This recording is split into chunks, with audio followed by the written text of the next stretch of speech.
Afghanistan really became a part of my fabric as a person, especially after 3 tours in 3 years. So it was, it really, who I was that went there never came home. And that's okay, because the person that came back, while there was some struggles, it's really worked out for the better.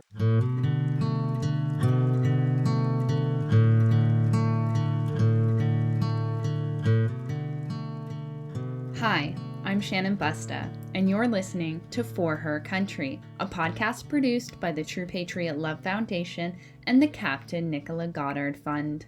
Over the course of this series, we'll explore lessons in leadership from inspirational female leaders from across Canada's armed forces, all in honor of fallen Canadian military hero, Captain Nicola Goddard.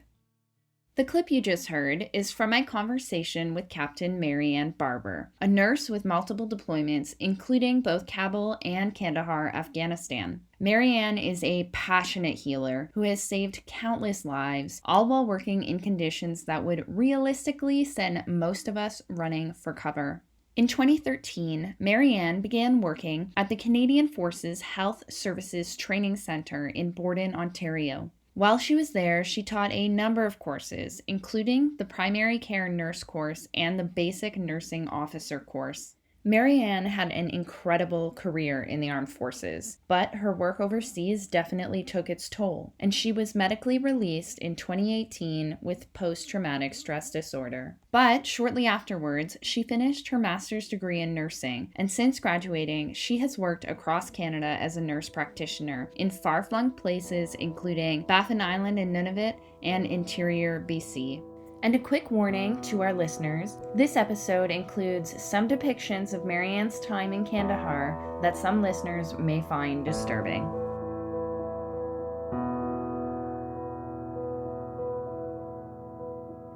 Mary Ann, it's so great to have you on the show today. Thank you for joining us. I'm hoping we can start today's conversation off by discussing what you do for a living. So right now I'm a nurse practitioner. I work in a variety of different jobs, but I provide care in a few different settings around the country, and that's what I'm doing now that I'm retired. And I don't think you're kidding when you say all over the country. You were just working up in Nunavut, am I correct? I was, yeah. I just got home last week. I was in a little town for the month of June called Igloolik in Nunavut, and it's way up off the northeast coast of Baffin Island, and it's a population of about 1,500 people. So it's pretty far up there, but it's a great little spot. And can you help us understand what it's like to work in such a remote part of the country? I find it really interesting because it's such a different world. It almost doesn't feel like you're in Canada at all. It's very, remote and austere in some ways. And yet, you can still go to the grocery store and get the things that you need. Of course, everything is much more expensive, and the travel to get there is always a bit of a crapshoot, if you may. And then, of course, you're providing care in this remote, austere location, and you don't always have the resources that you'd like to have. So it kind of appealed to me in that sense because it reminded me of my time in the military. And the people are amazing. The Inuit are by far just this amazing group of Canadians that are so kind and sweet and genuine. So it's an awesome experience. I love it up there. You mentioned that nursing in remote regions reminds you of your career in the military, and I know that you're retired now, but I'd love to hear a bit about how your career in the armed forces ultimately began. So way back when I joined, after I had done my first year of university, and I had been interested in joining actually right out of high school, but they weren't taking any nurses that year. I didn't get accepted. But I joined primarily for the free education. I got sold on we'll pay for your degree and you owe us your time. Afterwards, I knew nothing about the military. There was nobody in my family who was actively serving at that time. I think my dad did like 3 years when he was a teenager. So that was long gone. So there was nobody really around in my world who had joined. And so, I kind of fell into the recruiting center ads when they come to your high school and say, hey, we'll pay for your entire education. That was primarily why I joined. I thought, this is not a bad way to do things. I come out of school without any debt, and then I get to see the world, and I get to take care of our soldiers when I'm done nursing. And it sounded like kind of a little bit of everything that I wanted to do, the travel, the adventure, always moving around, kind of doing something different. So it appealed to me for a variety of reasons, but primarily was that free education piece. So you enlisted so that you could become a nurse, but what was it about nursing that had attracted you in the first place? Initially I went into nursing actually so that I could use it as a stepping stone to go into medicine. Cause I was thinking that, being a doctor would be pretty great way to help people. But in my third year of nursing, I actually fell in love with nursing and loved the role and the responsibility and, the challenges that came with nursing and the variety that nursing offered. I could work in a million different settings around the world. And I really liked the appeal of that. I knew it would open a lot of doors that I wanted, and that would be like travel or flight or, there were so many different avenues that I could go into nursing. And so initially it was to be used as a stepping stone, but then it became something that I surprisingly fell in love with. So. I have lost a lot of loved ones to cancer, and not to take away from the very important work that the doctors do, but when I think back to the care that my family received, it was the nurses who made the difference in the day-to-day quality of life for my loved ones. Yeah, I mean, nursing is this amazing piece we get to put in the complex care and the science and the evidence-based medicine behind into our practice. But we also get to really bring forward that care piece, and we get the time. We're allocated the time. It's when I worked in the ICU, you're 24 hours at the bedside.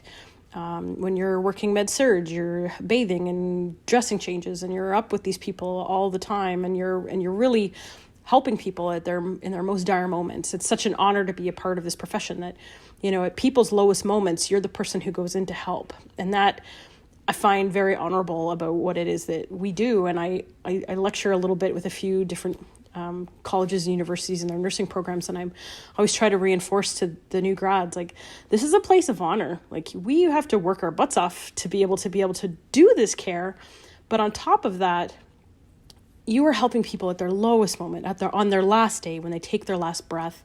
And I know, in my time in Afghanistan, we sat with our patients, and we never let anybody die alone, whether they were Christian or Muslim or any other religion. And it was such a highlight in my time to be able to at least provide a little bit of compassion to everybody that came through our doors. And makes me really proud of the history of the profession. I mean, nurses in the military were the first women in the military. They were the first commissioned officers in the military, in the Canadian military. There were these trailblazer women, in the Boer War and World War I, World War II. Like, there's this incredible legacy of what it is to be a military nurse. So I was pretty proud to be a part of that.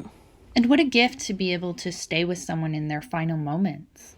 Yeah, it was always really tough, but it was always very... you knew it was the right thing, and it was the decent thing to do, and it was the humane thing to do. It allows a little bit of dignity, so. And you mentioned Afghanistan. Would you mind walking us through a timeline of your career? Sure. So I joined in 1997 under the regular officer training plan while I was going to school. And in my summers, in between my semesters, I would go to basic training and then and second language training. And then in 2000, I graduated. I got posted to Edmonton to One Health Support Operational Training Unit, where I was able to work in civilian hospital, as well as, get all my military nursing basic courses done, my basic medical field course, and then started going to the field and doing training exercises. And I was lucky enough to get placed as a new grad working in Emerge. So I was automatically working in a kind of critical care emergency and trauma environment, which is where I really specialized my entire career on. And so I was in Edmonton till 2006. And in that time frame, I deployed to Bosnia in 2002, September 2002 till like April of 2003 as part of the NATO stabilization force. I was on Roto 11, Op Palladium, which is, obviously people have been there for quite a while. And, the war was pretty settled by that point in time. And there were still some, obviously, demining activities, but where I was stationed, there wasn't really any action or activity. Most of our casualties we saw were from the daily ball hockey events or somebody doing too much PT and hurting themselves, or the camp cough that goes around every tour. And how old were you at this time? 25. And this was your first deployment? First deployment, yeah. So, and I had been almost stood up to go to Afghanistan in 2001, right after 9/11. There was a group of us that had been activated on 9/11, which is, I can say it's exactly when my life changed, because all of a sudden now you're getting ready to go somewhere to war you've never been. I had already known I was going to Bosnia, but now all of a sudden this event has happened and life goes in a completely different direction. So by the time I got to Bosnia, I'd already done a ton of different training and had already done a bunch of different field exercises. So it was a lot of fun, and it was actually a really great experience, especially for a first tour, because it wasn't that busy and the team I had was fantastic. And on our off days, we rebuilt a school in this town called Nunavut. So we went into this little community, and I went back to Bosnia on vacation, which sounds really crazy, in 2011. And the school was still there, and everything was the way that it was when we were there. And we basically took this old building. It was all bombed out, and we put in like new bathrooms and floors and walls and windows, and we built desks. It turned out really, really great. So many of our guests on the podcast have shared similar stories about how they found ways to give back on deployment. Why do you think it's so common to hear these stories from service members in the armed forces? I think it's important for us to connect to the local community, whatever the perception of us, from their perspective as to why we're there. I wholeheartedly believe that, we were always there to help and make things better and to improve things. And so it always seemed like the right thing to do. Here's this project, we're going to rebuild a school. Of course, I'll give my time. And on top of that, it's a way to kind of have a little bit of stress relief. You get to go pound a few nails in some boards, and you get to hang out with your fellow team members away from the camp and away from kind of the rules and regulations, if you may. And you just get to relax and do something. And you get to interact with the locals, which was what, we really wanted. And on most of my tours, obviously Afghanistan and Kandahar was a very different world, but, there wasn't a ton of that. So prior, Bosnia was only my first tour, and that was what I really wanted was to be nursing and helping the local population, and that wasn't our mandate. So this was how I was able to help and give back. And I think I feel that's how they get around some of the regulations about what we're allowed to do and not allowed to do, maybe. Before we started talking about the school in Bosnia, you mentioned that your life really changed on 9/11. Can you tell us a bit more about that? How did it change? It was like I was working Emerge that day and got a phone call. I'd watched the news. One of our frequent flyers had come in and said, "Hey," he always called me Sergeant. He's like, "Hey, Sergeant." He's like, "There's something going on in the news. You should come watch us," because the TV was out in the waiting room. And so I was like, I was working triage and busy with my patients. And finally I took 5 minutes and went and actually watched, because of the time difference in Alberta, watched the second plane hit the second tower. And I was like, oh, wait a minute, this is a big deal. So then following the news stuff, and then I phoned work, because our unit, we were predominantly working in civilian hospitals as supernumerary staff. And so I remember calling and saying, what's going on? And one of the girls that I got a hold of, she just said, yeah, get your stuff together, go home, get packed, get back here. We don't know where we're going. We don't know if we're going, but we are this immediate response unit, medical team, be ready. And technically we're supposed to have had our stuff already packed and ready to go, because we were part of this IRU unit. Well, I did not. I had nothing packed. So I went home, and they're like, be prepared to leave for 6 months today. And I was like, I had never been on tour. I had never gone anywhere. I was just like, oh my God, what have I got myself into? This is the time before I had a cell phone. So I get home, I call my family. I'm just like, oh my God. My spouse at the time, he was military, but he wasn't deploying. So it was all this drama with me getting ready to go and he wasn't going. And there was so much tension and nervousness. And I'll be honest, I was like, oh my goodness, what am I doing? What have I signed up for? And excitement at the same time. I was super pumped to be able to go and help and do something. I just wanted to dive right in. And you would have just been, 24 at this time? That seems like a lot for a young person. Yeah, I think for today, today's 24-year-olds, maybe. I thought of myself back then that, I had my life pretty sorted out, and I was, I was doing pretty good. So in my mind, I was already a bit of an old soul. So, but yes, looking back on it now, I'm like, oh my God, I was a baby. I mean, I had lots of great experiences as a nurse, but I didn't feel like I was the most experienced nurse. And I was really lucky. The other nurses that I was co-assigned with on this tasking were very experienced and had lots of tours and had tons of nursing time. And so I was just latching on to them, like, teach me.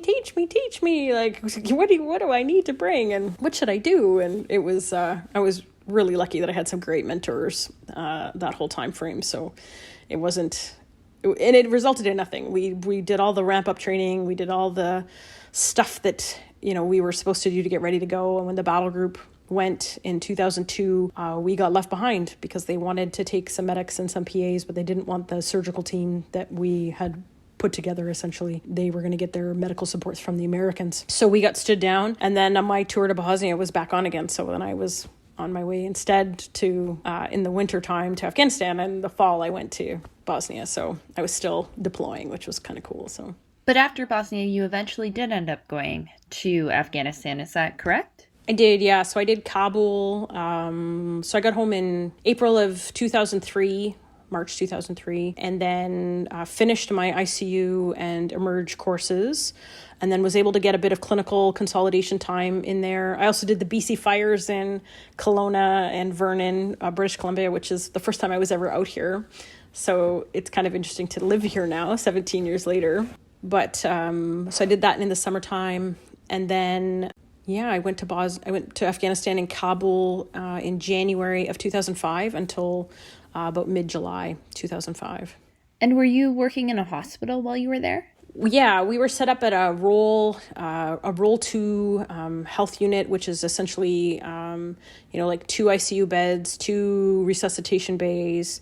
We had 1 OR. I think we had like 6 ward beds. So it was a pretty small facility. It was just a Canadian facility. Whereas when we were working at Kandahar, it was a multinational facility. We had lab and x-ray, and we had a really robust primary care unit for kind of our walking, talking, everyday sick parade kind of guys. And it was a really interesting experience. It was a lot of time on the road some days, because if we wanted anybody to have a consult with, say, the German cardiologist, or you wanted somebody to see some of the other specialties, because there were larger, better equipped, better funded hospitals in other parts of Kabul, we would take our patients and we would road move them to go get some of that stuff done. So it was pretty interesting in the sense that I actually got to be out in the town and I got to drive around in Kabul. And what was that experience like? Can you take us there with you? It was, the town, Kabul, the city itself was just starting to get electricity back online. So it's still like abject poverty with garbage and feces and filth all, in the same ditch where they're getting their drinking water from. There's people that have clearly got some injuries, like people with like only one limb walking, hobbling around. There's, people are living in these small little mud huts, very, very poor. And yet still, so much hope. I remember, because I used to ride in the back of the Bison ambulance, and I used to stand up as second sentry, which would have never flown anywhere else but in Kabul. For whatever reason they let me, because I used to get sick, and if I was underneath in the boat, I used to get motion sick, and the medics would make fun of me all the time because I would be like down in the belly of this beast with my patient, like, "Are you going to be okay, nurse?" And I'm just like, "Yes," puking into this bag. Like, I was not that soldier. It was so terrible. So I would be up doing rear sentry, which is you're looking for somebody who's either trying to shoot you or blow you up. And I remember just being a complete tourist. Like, I was just like smiling at everybody. And I remember a woman on a street corner raising her burqa and showing me her face. And I just thought, oh my God, that is such a huge, monumental event. And I remember like giving her like the biggest grin. I actually took my helmet off and like waved. And it was this incredible moment where I thought, wow, how cool is it that she feels she can trust that she'll lift her burqa up and smile at me. So I thought that was pretty cool. Thank you for painting such a vivid picture for us. And then you came home from Kabul, and am I correct in thinking that you were redeployed not long after? I came home from Kabul. I did. I went quickly-ish. I came home in July of 2005. And then in the summer of 2006, I got posted to Kingston, Ontario, and then deployed in either end January, beginning of February to Kandahar. So I had I had like a year and a bit, like another like 18 months essentially. And it was great. Because I had been jumping at the gun to get to Kandahar because I'd heard about, how serious it was down there and the terrible injuries they were dealing with and just the acuity of care. And that really piqued my interest in the sense of, I thought, I might be able to go help out because that had been my background. And in the time frame that I was in Canada, if I wasn't on courses or working in civilian hospital, I also worked casually in Emerge to keep my hours up and keep my skills and my clinical skills and my knowledge up. So it was just this constant kind of working towards, trying to perfect my craft. And I finally got to go to Kandahar. And then I was there until, I think, the beginning of June that same year. And then I came home for 6 months. And then I went back again in January of 2008. And I was there till the end of September. And how did your experience in Kandahar play out? It was insane.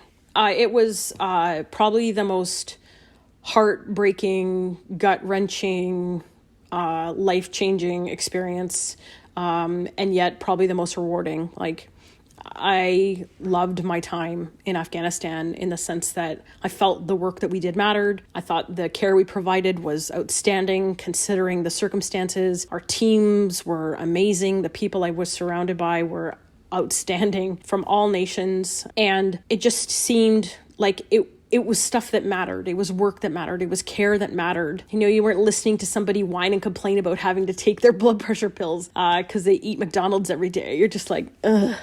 Like I find the transition to my new role every once in a while. I'm like, ugh, I miss Afghanistan. But it was chaos. Like there were days where you worked 24 hours in a row. I mean, we were the only nurses there, so there wasn't if the whole shift was on because of a mass casualty, there was nobody else to call in later. It was, okay, who's going to stay for 24 hours and who's going to go sleep for 6 and then come back and shorten. So you're always changing your shifts to cover.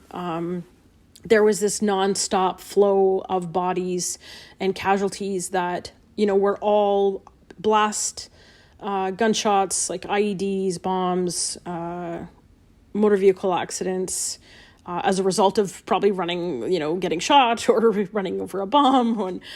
And we had some collateral damage casualties, but I'd say 96% of our patients were Afghans. So Afghan National Army, Afghan National Police, Taliban, and then local nationals. Anything that was happening during the war, everything came to us. So the Brits, the Americans, the Canadians, all the other NATO nations that were there fighting, along with the Afghan National Army, the Afghan National Police, and then any collateral damage casualties. So it was just this nonstop flow of mangled bodies, for the entire time that I was there. It was absolute. It was some of the most heartbreaking times of my life, and it certainly changed me. But it was also very rewarding. Our successes, like the people that we saved, we never lost a Canadian in that hospital, which is pretty amazing.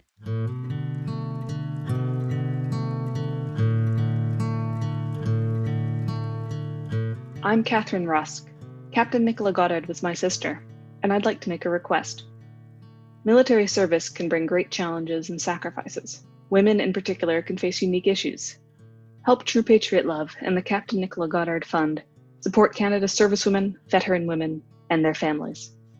True Patriot Love Foundation is a national organization that supports the military and veteran community by funding critical programs across the country.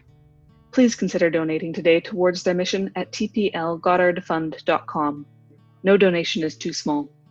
On behalf of my family and the Captain Nicola Goddard Fund, we thank you for your support.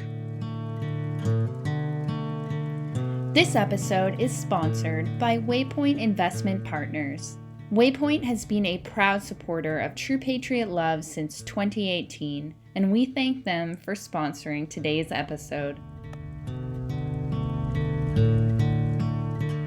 And looking back on your time in Kandahar from where you are now, I'm wondering if there are any moments or stories that really stand out for you. There are so many, whether it's, holding a young boy as he dies, his whole family's been killed, and I'm the person who sits with him while he dies, or caring for friends that came in that had been injured in an IED blast and being able to sit with them, or, sitting with one of our guys while his wife was having her baby back home and you're on the phone with him because he's injured in the hospital, and there's so many. There's not even one story. There's thousands of stories that are all just so incredible and life-changing. And Afghanistan really became a part of my fabric as a person, especially after 3 tours in 3 years. So it was, it really, who I was that went there never came home. And that's okay, because the person that came back while there was some struggles, it's really worked out for the better. And can you help myself and our audience really understand how your time in Afghanistan changed you? I mean, so I was diagnosed with PTSD in 2009, but I knew that I was going to have problems in 2008. So I started having nightmares and flashbacks from my tour in 2007, during my tour in 2008.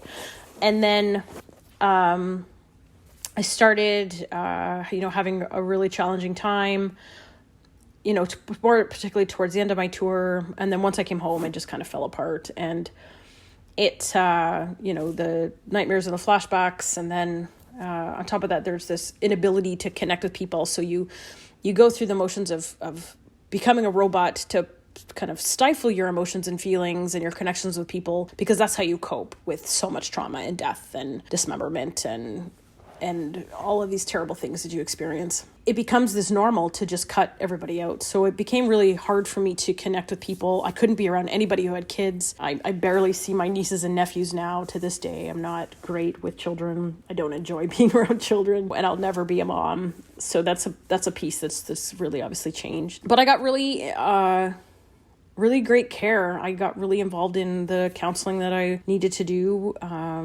And, for a little while there, I was on some medication that helped. But for a while, I was a pretty toxic individual. I was very angry. I was very frustrated. I felt abandoned by my chain of command and by my supervisors, probably because they didn't know what to do with me. As healthcare professionals, we're great at taking care of other people, but we're not super great at taking care of ourselves. And I really was paying lip service to what my counselors were telling me to do in terms of diving in and really getting into the roots of my issues. And so I was kind of glossing through the surface and skimming the surface of dealing with my trauma and not really getting into it. And it came back to haunt me. So I came home in 2008. I was in Kingston at the time. In 2010, I got posted to Germany, and my whole life kind of fell apart. And I was not a great person. Thank you for sharing this story with us, Mary Ann. I'm curious where your turning point was, because speaking to you today, it definitely sounds like you did have a turning point. I think it was probably, so I got to Germany in 2010. I came home in the fall of 2011. My spouse and I split, and I was really just not doing great. And I was really just making bad decisions, living a really risky lifestyle. Financially, I was putting myself into ruin. And I kind of had, this moment where I was really starting to isolate myself, and I was really kind of following this pattern of, really thinking about, do I really want to live? Do I not want to live? Like, where am I headed with this? My depression and anxiety had really gotten really bad. My PTSD wasn't getting any better, and I was not taking great leaps and bounds to get better. And I just kind of had this one weekend where I just was so fed up and I was so done. And it was kind of this decision of, okay, I'm either going to die or I'm going to get better. And I'm very stubborn and very bullheaded, which has worked out really well for me in a few instances, and other times not so much. But I was just like, okay, You either shit or get off the pot and you get better, because nobody's going to get better for you. Nobody's going to do this for you. You have to do it yourself. So when your counselor says do this, you have to do it, because they don't care if you do it or not. I mean, they do care if you do it or not, but they don't. At the end of the day, they're going to tell you what needs to be done, and you're the person who has to do the work. And I wasn't doing the work. And so I'd say it was like early 2012. I just kind of had this moment of, okay, enough. It's time to be better. You need to start taking care of yourself.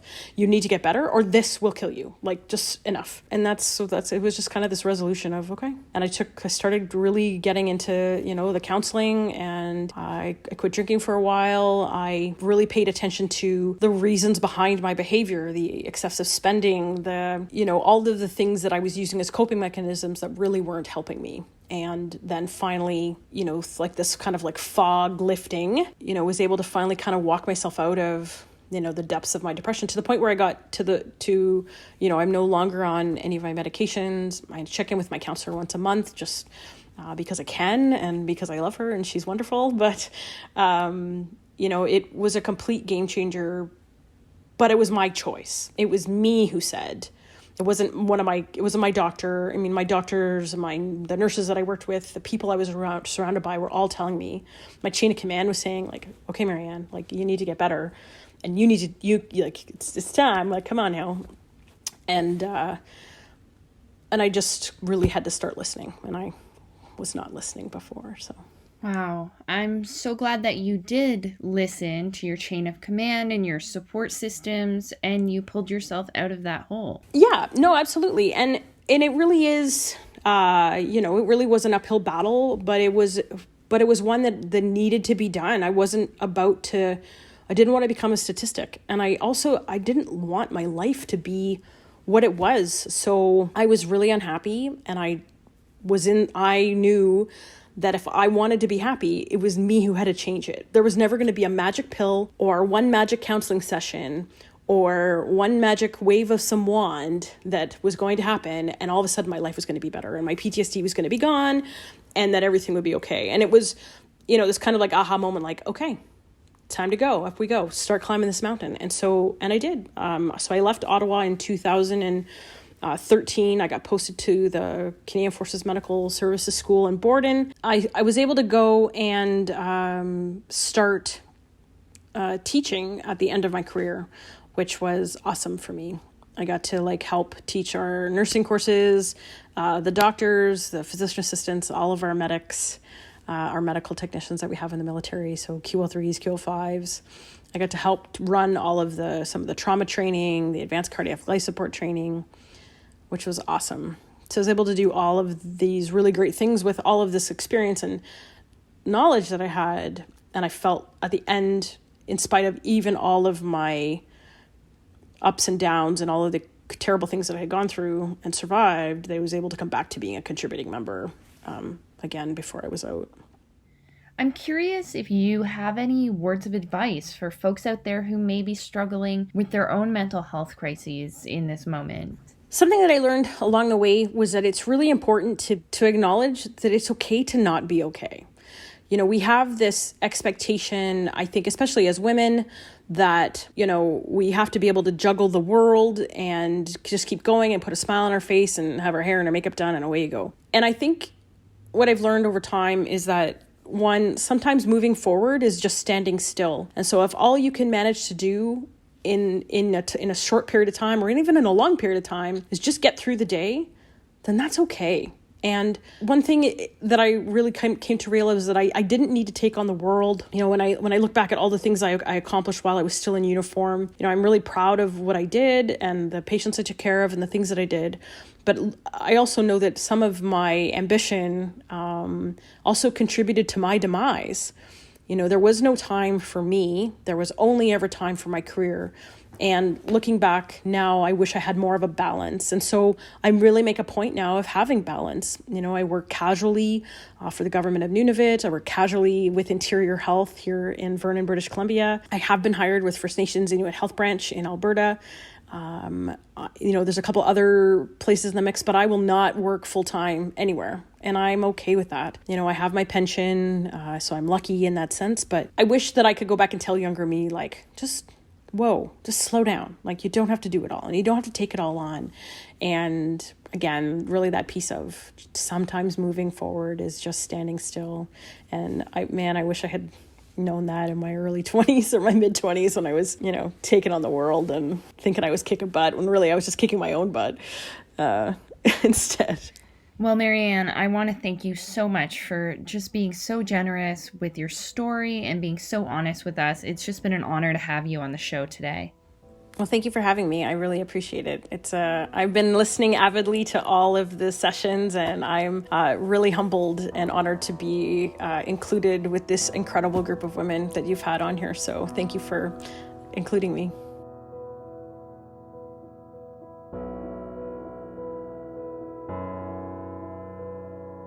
And on our next episode of For Her Country, I speak with able seaman Yvette Yang, a Taekwondo master who is ranked #1 in the world and who is the International Military Athlete of the Year in 2019. Needless to say, Yvette is a force, and I can't wait to share her episode with you in full. Here's a quick clip of her talking about basic training, which she refers to as BMQ, or Basic Military Qualifications.